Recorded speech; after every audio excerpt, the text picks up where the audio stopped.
Welcome to Eden. Hey, I am and we are going to learn digital marketing together. Let's come. I hope you enjoy learning with me. Digital marketing is just a way of marketing online, but regardless traditional marketing, it has greater reach. Suppose you have offline store or any other business. How do you reach to people?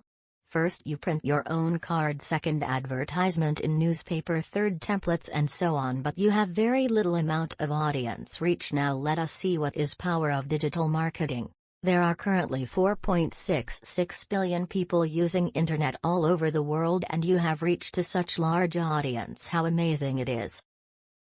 Many people told you that digital marketing is very difficult to do. You need technical skills, but all this is just a myth. After this video playlist, you can definitely design a good strategy or business plan for your business and customer. So if you wanted to learn whole series, subscribe to my YouTube channel, press bell icon, and don't forget to comment how eagerly you want this series.